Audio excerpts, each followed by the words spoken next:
Estudos para o terceiro bimestre.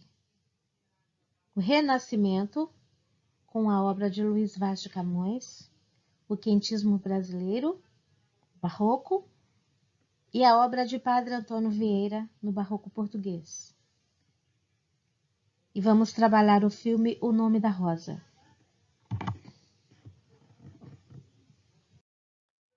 Chamado de Renascimento,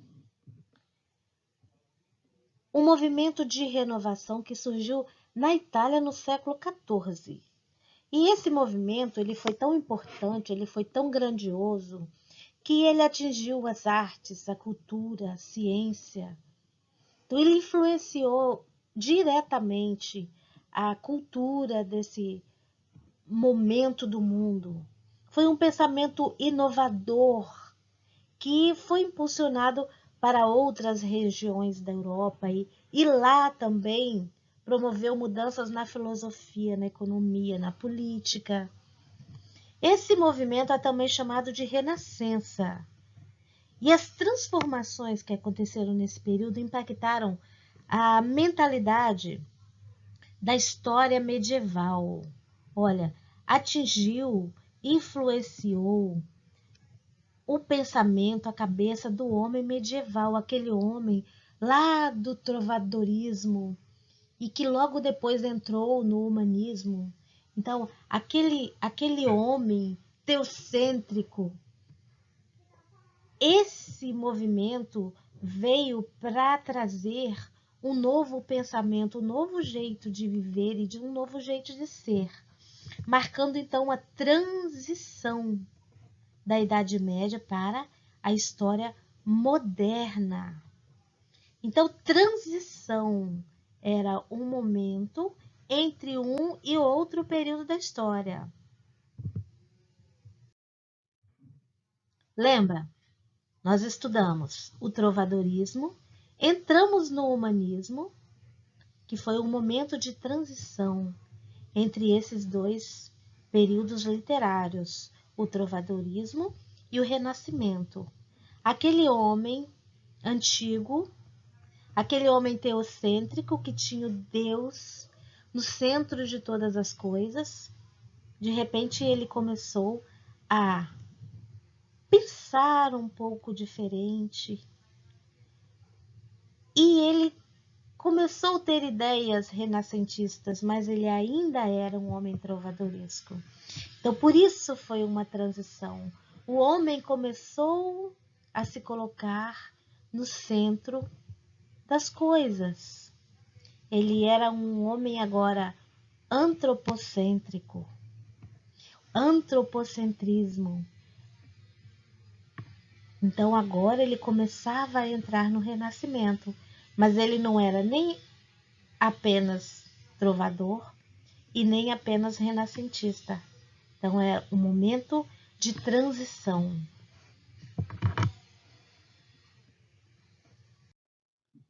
Tido como um dos maiores períodos de transformação da história, a importância dele foi muito grande na sociedade europeia. E no campo das ciências, esse período possibilitou as grandes navegações. Então, ele possibilitou o comércio, ele abriu o comércio, abriu o diálogo entre os países. E durante o período da Renascença, houve o surgimento de diversos artistas que até hoje se destacam pelas obras que eles criaram.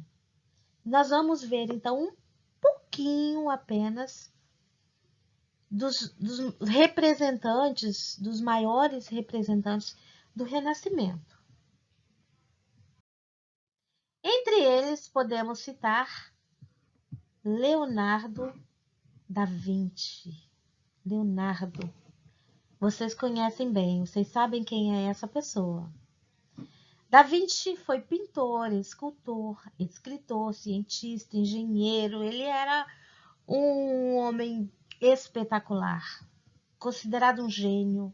O artista foi responsável por criar protótipos de máquinas de guerra, submarinos e pela pintura de diversos quadros famosos como a Mona Lisa, um quadro que existe ainda hoje, muito estudado, muito celebrado. A Última Ceia ou a Santa Ceia. Olha, aqui temos a Mona Lisa, esse quadro enigmático, e a Santa Ceia, a Última Ceia. Pinturas fabulosas para o tempo e ainda para o nosso tempo. Encontramos aqui nesse momento também o Michelangelo. Ele foi pintor, escultor e poeta, considerado um dos maiores artistas de seu tempo. E a gente abre um destaque então aqui agora para a Capela Sistina, em Roma, e Davi e Pietà, pintura nos tetos de diversas igrejas. Olha, esse é o teto da Capela Sistina, uma obra espetacular. Aqui temos o Davi e aqui nós temos Pietà, piedade. Nós temos aqui Maria com Jesus nos braços. Então são obras que ainda existem, festejadas e que demonstra quão maravilhoso foram os artistas do Renascimento. Encontramos também o Sandro Botticelli, pintor renascentista e desenhista, considerado um dos pintores mais reconhecidos e aclamados da Itália. Chegou a ser convidado para participar das obras da Capela Sistina em Roma. Ele é o autor de importantes obras como A Primavera, O Nascimento de Vênus e A Adoração dos Magos. Olha, Primavera, o nascimento dos deuses, de uma deusa, Vênus. Então, nesse momento, a mitologia é muito forte e ela vai estar presente em quase tudo. Aqui temos o nascimento de Vênus aqui. Donatello, escultor renascentista italiano. Trabalhou em Florença, em Prato, Siena, Pádua, recorrendo a várias técnicas para a confecção de esculturas em baixo relevo, com o uso de materiais diversos como mármore, bronze e madeira. Olha, aqui a escultura.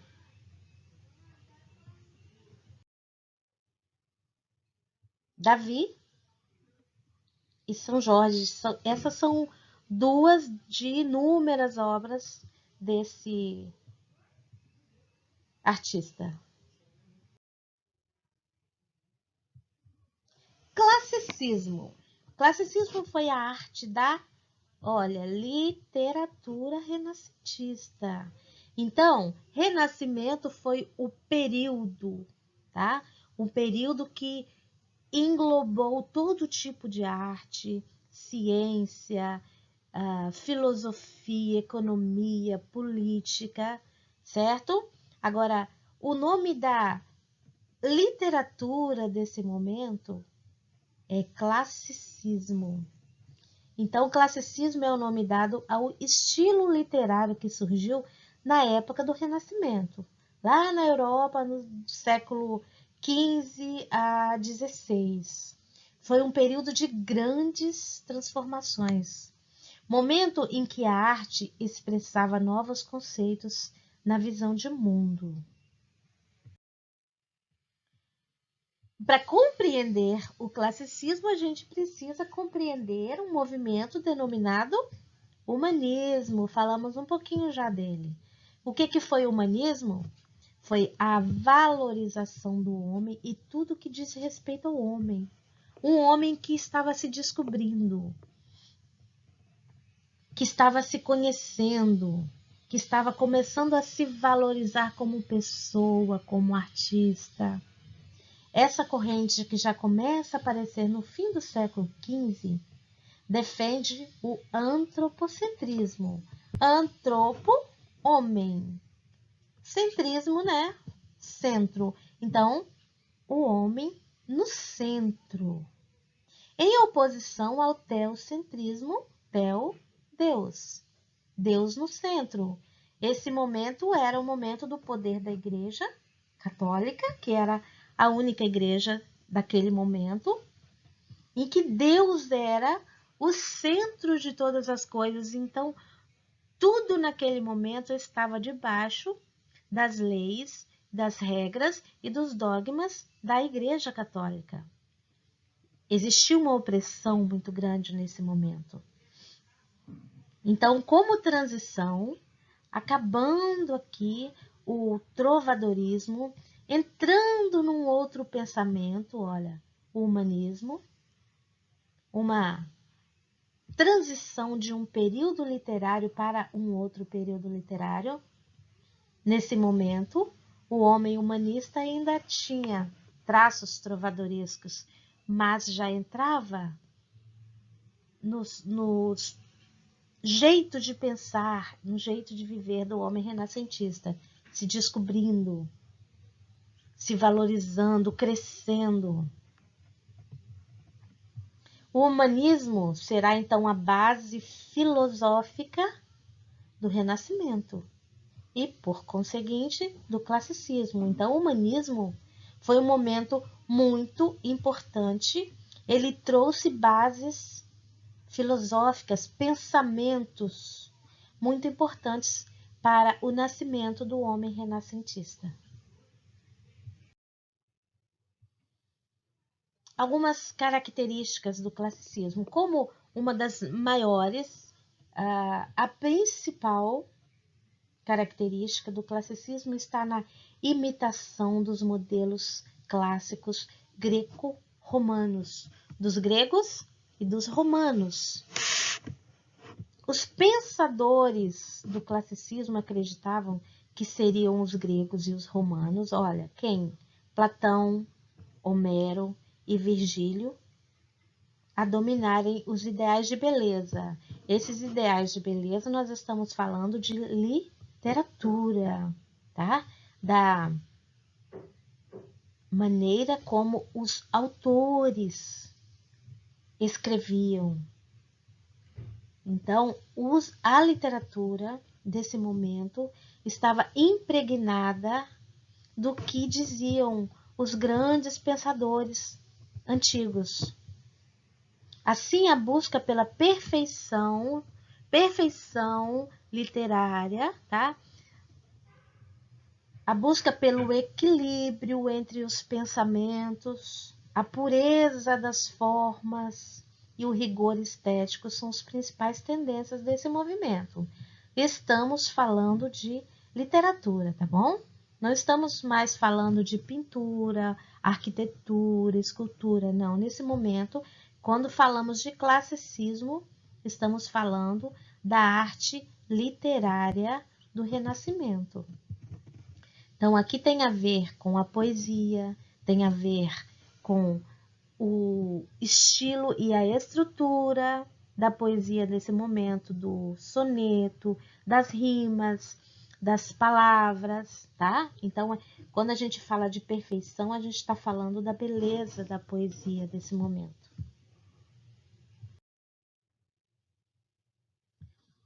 Então, características agora, falando de todas elas.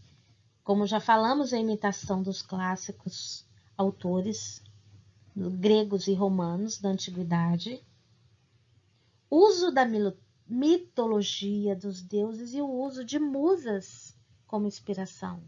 Então, nesse momento, fala-se muito dos deuses, das deusas, das ninfas.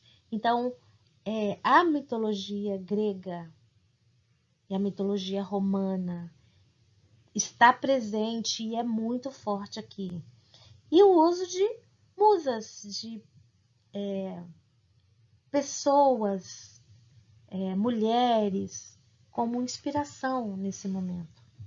O racionalismo, o predomínio da razão sobre o sentimento, o predomínio do pensamento. O universalismo, que a abordagem de temas universais, o tema em que era comum para todas as pessoas. E um desses eram os sentimentos humanos.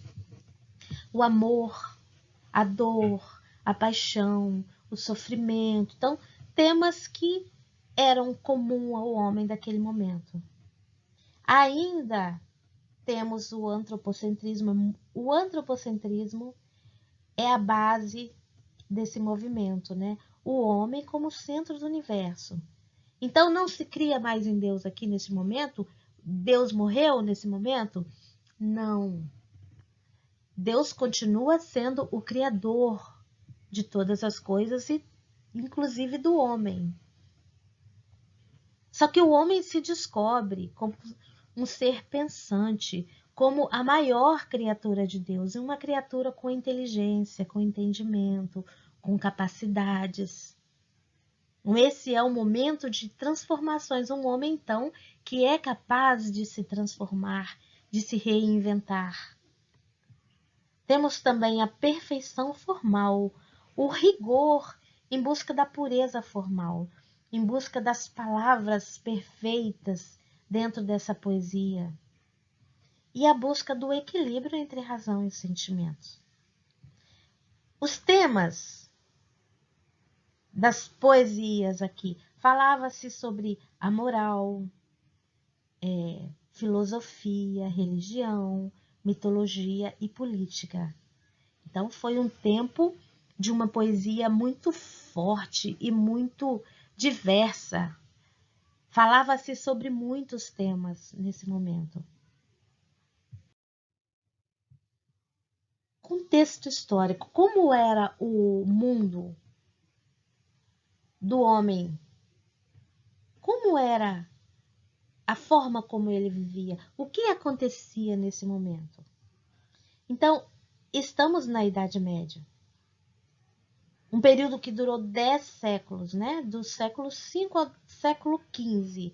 E o principal atributo nesse momento da Idade Média foi a religião. Idade Média, trovadorismo e um pedaço do humanismo.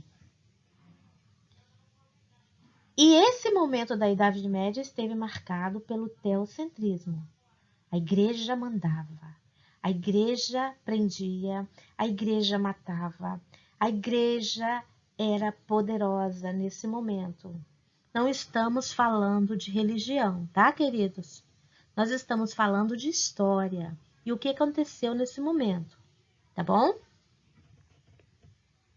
Então, o que mandava nesse momento eram os dogmas e preceitos da Igreja Católica. Quem estivesse contra ou questionasse esses dogmas eram excomungados, né? Eles eram condenados eternamente.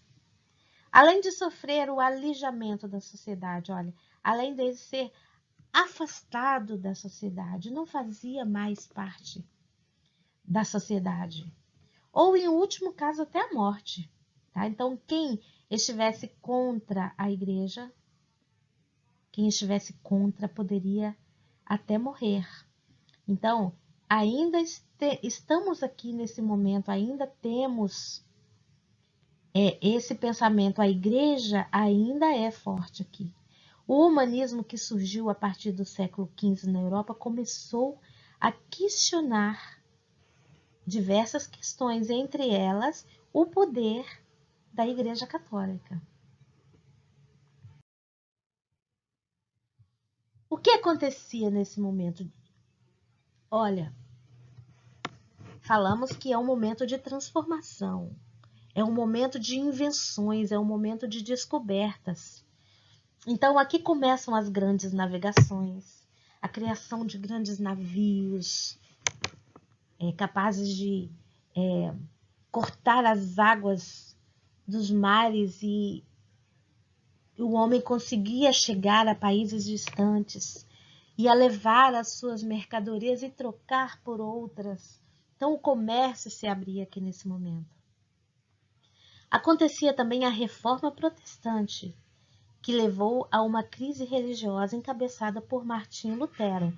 Esse foi um homem muito importante nesse momento. E nós vamos falar dele um pouquinho mais para frente. Mas, por agora, nós podemos dizer que Martinho Lutero mudou os rumos religiosos e nós sentimos o efeito da força de Martinho Lutero até hoje.